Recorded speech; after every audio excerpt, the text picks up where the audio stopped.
Hello everyone, welcome to my channel Learn with Ease. From today we will start learning accounts. Accounts है क्या? What is accounts? किसी भी business में day to day बहुत सारी transactions होती है।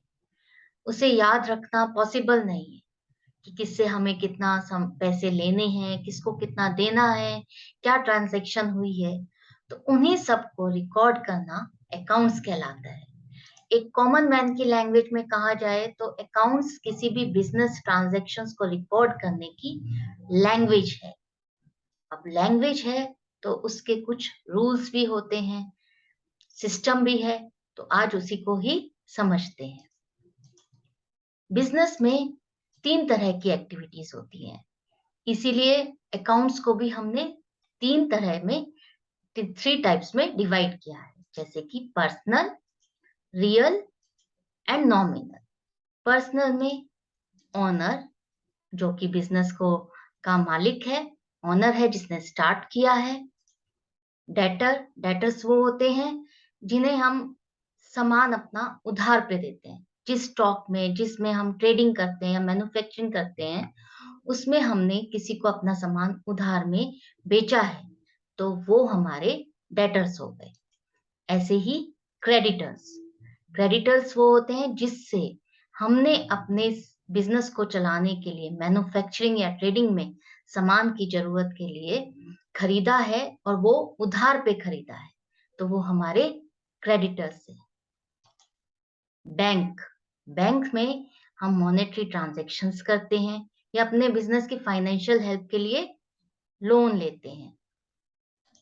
सेकेंडली रियल, रियल में वो एक्टिविटीज आती हैं जहां पर हम ट्रेडिंग या हमने अपने बिजनेस सेटअप के लिए कुछ फर्नीचर खरीदा, बिल्डिंग खरीदी या एनी अदर एसेट खरीदी अपने बिजनेस को सेटअप के लिए, वो सब आएंगे। And the last cash, cash is the main main thing for the business. Nominal में हमारे कवर होंगे एक्सपेंसेस, बिजनेस को चलाने के लिए जो हम खर्चा करते हैं, और उस बिजनेस से हमें जो इनकम होती है वो सब हमारे नॉमिनल अकाउंट में कवर होंगे। अब इन रिकॉर्ड्स को मेंटेन करने के लिए अकाउंट्स जो लैंग्वेज है उसके कुछ रूल्स भी होते हैं।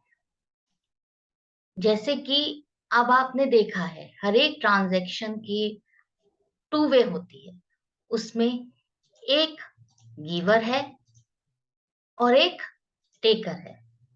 जैसे कि आपने भी कभी सामान खरीदा होगा, आप किसी भी सामान को खरीदने के लिए उसे पैसे देते हो, तो उसने आपको सामान दिया और आपने उसको पैसे दिए, तो ये टू वे ट्रांजैक्शन हो गई। दैट मीन्स उसमें एक गिवर है और एक टेकर है। उसी चीज को ध्यान में रखते हुए अकाउंट्स भी डबल एंट्री सिस्टम पे मेंटेन किया गया है। उसमें भी टू साइड्स बनाई गई हैं, एक है डेबिट और एक है क्रेडिट। किस चीज को अब डेबिट किया जाए और किस चीज को क्रेडिट किया जाए, इसी चीज के लिए अकाउंट्स में रूल्स बने हैं। Three main rules, basic rules, जिसके ऊपर पूरा अकाउंट्स बेस्ड है। अगर आज आपने उन्हें बेसिक रूल्स को समझ लिया तो अकाउंट्स आपको कभी भी डिफिकल्ट नहीं लगेगा। तो देखते हैं क्या है वो rules. First, debit what comes in, credit what goes out. आपके बिजनेस में जो भी चीज आ रही है, जो आपके बिजनेस में इंक्लूड हो रही है, उसे आप डेबिट करोगे।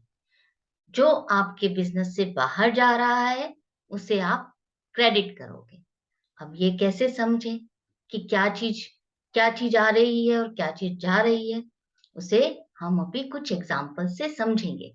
अभी आप ये देखो, डेबिट व्हाट कम्स इन, जो आपके बिजनेस में एंटर कर रहा है उसे आप डेबिट करोगे, और जो आपके बिजनेस से जा रहा है उसे आप क्रेडिट करोगे।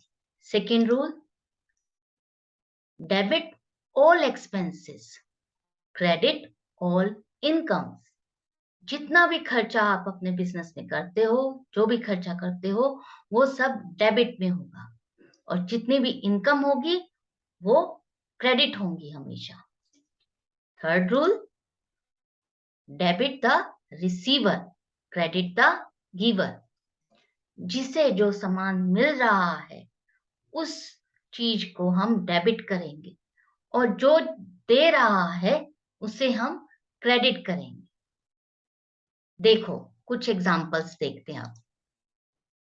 First rule, debit what comes in, credit what goes out. मान लीजिए आपने अपना एक बिजनेस शुरू किया। उस बिजनेस को सेटअप करने के लिए आपने एक बिल्डिंग खरीदी।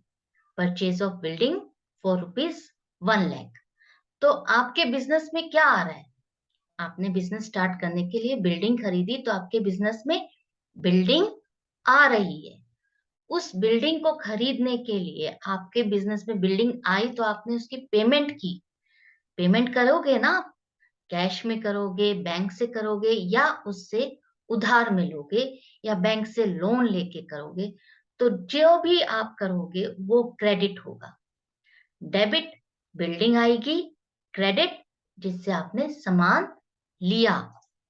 बिल्डिंग अकाउंट डेबिट 1,00,000, और मान लीजिए हमने यहाँ पर बैंक से पेमेंट की, तो बैंक से हमारी पेमेंट जा रही है तो हम बैंक अकाउंट को क्रेडिट करेंगे। Building account debit 1,00,000 to bank account 1,00,000। अभी आप सिर्फ इसको समझिए, इसका फॉर्मेट जो है, जब मैं जर्नल एंट्रीज का लेसन बनाऊंगी तो उसमें आपको और अच्छे से समझाऊंगी, लेकिन अभी आप सिर्फ उस पर कंसंट्रेट कीजिए कि क्या चीज डेबिट होनी है और क्या चीज क्रेडिट होनी। सेकेंडली, उसी बिजनेस को सेटअप करने के लिए मान लीजिए अब आपको एक कंप्यूटर चाहिए। आप कंप्यूटर खरीद के लाए हो, आपके बिजनेस में क्या आया? कंप्यूटर। कंप्यूटर आया और उसकी अब आपने पेमेंट भी की है, तो पेमेंट जो हो रही है वो क्या जा रहा है? कंप्यूटर आपके बिजनेस में आ रहा है, तो व्हाट कम्स इन, डेबिट करेंगे। क्या आ रहा है? Computer. Computer account debit 10,000। Credit किसको करेंगे? मान लीजिए मैंने कैश से पेमेंट की है, तो कैश हमारा जा रहा है, तो to cash account 10,000। I hope ये एक रूल आपको अच्छे से समझ में आया है। एक बार सेकेंड रूल और देखते हैं आप, क्या है? Debit all expenses, credit all incomes. मान लीजिए आपने अपना बिजनेस शुरू किया है फर्नीचर में। फर्नीचर आपका स्टॉक है, आप फर्नीचर में ट्रेडिंग कर रहे हैं, डीलिंग कर रहे हैं। तो उस फर्नीचर की ट्रेडिंग के लिए आपने कुछ फर्नीचर खरीदा। फर्नीचर खरीदा आपने अपने बिजनेस में ट्रेडिंग के लिए, तो वो क्या हो गई? आपकी परचेज हो गई। परचेज क्या है? वो एक तरह से खर्चा हो गया ना। आपने बिजनेस में ट्रेडिंग करने के लिए पहले आपने स्टॉक खरीदा, तो वो एक खर्चा हो गया। तो डेबिट ऑल एक्सपेंसेस, तो हम परचेजेस अकाउंट डेबिट 20,000। मैंने 20,000 का फर्नीचर खरीदा। अब यहाँ पर मैंने खरीदने के लिए मेरे पास क्या गया, क्या जा रहा है? आ गया है मेरे पास स्टॉक। अगर मैं फर्स्ट रूल से भी आपको देखना है तो मेरे पास क्या आया? स्टॉक आया परचेजेस के रूप में, है ना? तो परचेजेस अकाउंट को मैंने डेबिट किया, और मेरा अब बिजनेस से क्या जा रहा है? मुझे इसकी पेमेंट भी करनी होगी, या मैं उधार पे ले रही हूँ तो मुझे उस बंदे का नाम, उस पर्सन का नाम तो लिखना पड़ेगा ना, रिकॉर्ड करना पड़ेगा, कल को उसको पेमेंट भी तो करनी है। तो मान लीजिए मैंने यहाँ पर अभी बैंक से पेमेंट की है, तो टू बैंक अकाउंट 20,000। बैंक से पैसे जा रहे हैं, तो मैं उसका नाम यहाँ पे लिखूंगी। एक और देखो एग्जांपल। मान लीजिए मैंने अपने उस स्टॉक की सेल करी है, उस स्टॉक की सेल करी, तो सेल करी तो वो इनकम हो गई। इनकम हो गई ना, तो इनकम को हम क्या करेंगे? क्रेडिट करेंगे।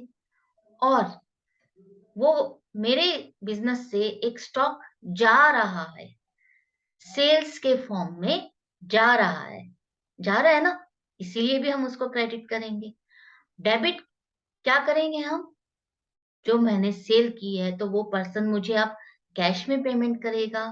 अगर उधार लिया है उसने, तो मैं उसका नाम लिखूंगी कि मुझे इस पर्सन से इतने पैसे लेने हैं। Okay, got it? तो मैं उसको डेबिट करूंगी।